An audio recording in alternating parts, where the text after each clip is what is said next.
Hello and welcome to the Thaiger. Now I'm very lucky to live on a tropical island, and you can imagine islands like Phuket and other places in the world like say Bali have all got the same problem at the moment because their economies are completely built around tourism. There's very little traditional sort of old economy. So when the tourists suddenly stop arriving, you have a critical problem.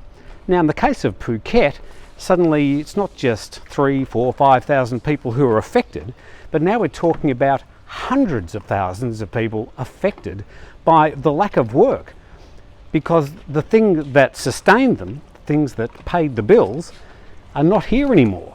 It's not just a matter of a drop in tourism.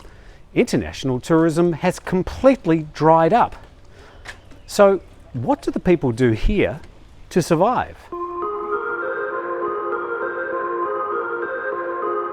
So a lot of foreigners rolled up their sleeves and decided to help, but a lot of that initial help has, dried up.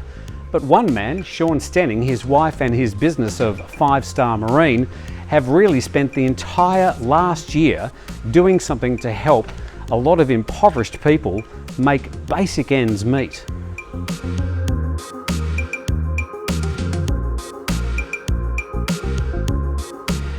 I think when COVID hit, the tourism business was decimated.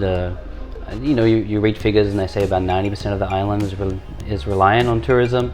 And so when COVID made it so the tourism couldn't be possible, we had all these people who didn't have work, didn't have a way to work. Someone said to me the other day, it's like, why do you keep giving people the fish? Why don't you teach them to fish? And like, well, the pond's got no water. How do we teach someone to fish in a lake that's got no water? So it came around because there's no secondary industry here for people to do, and we needed to support people until tourism could come back.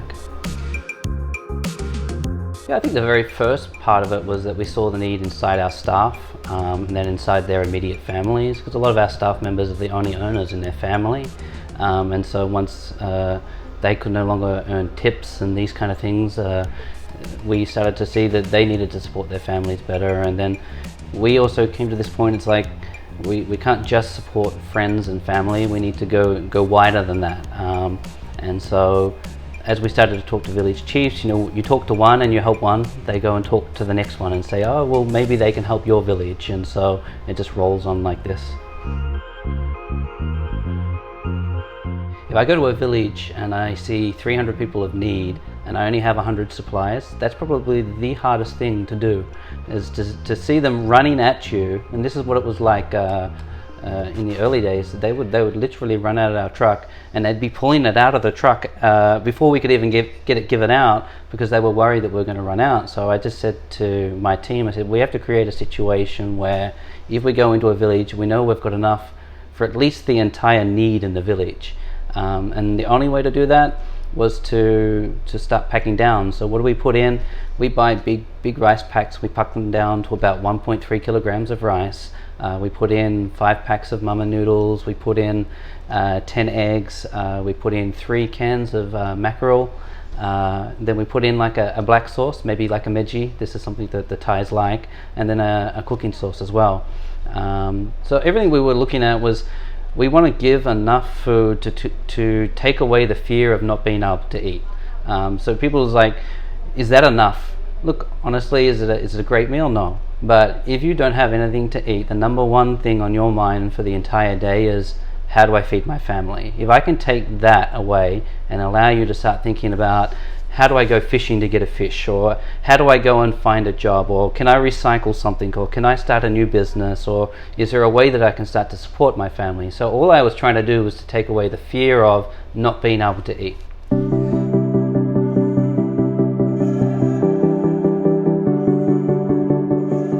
We're looking at things like living below the poverty line right now. I think the latest numbers are showing that the average household income is about 1,700 baht per household. If that's a household of 5-6 people, it's just not enough per month to survive.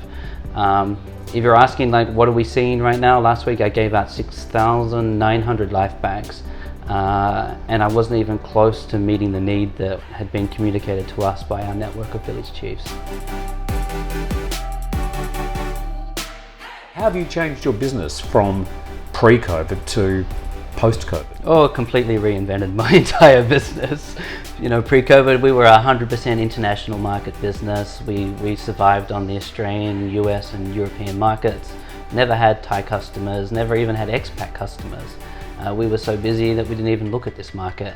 COVID came, you know, I think that first round of COVID, all of us as business owners, you know, I had to refund a whole year worth of bookings. That was the most painful thing I've ever done in my life. I spent 3 days just sending wire transfers from the computer. But after that, you know, when you realize that COVID is going to be here for a while, you have to adapt. So we've adapted, you know, now we're 100% a domestic market business. I'm very lucky. I say to everybody that I have extreme luck because my business can survive on the domestic market now.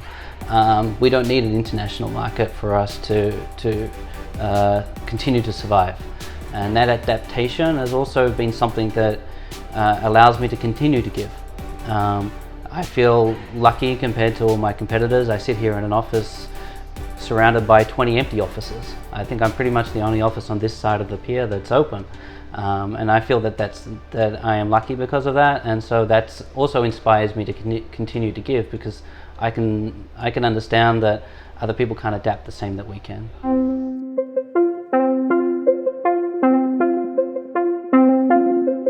Well, I think the need is actually more now than ever before.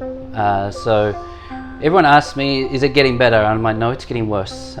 First wave came through, people had savings, people had things to sell. Second wave in December, I don't know if you want to call it a wave, but second spike in December, we all survived through because we were hopeful that 2021 would be a better year, right? Now we're going through third wave.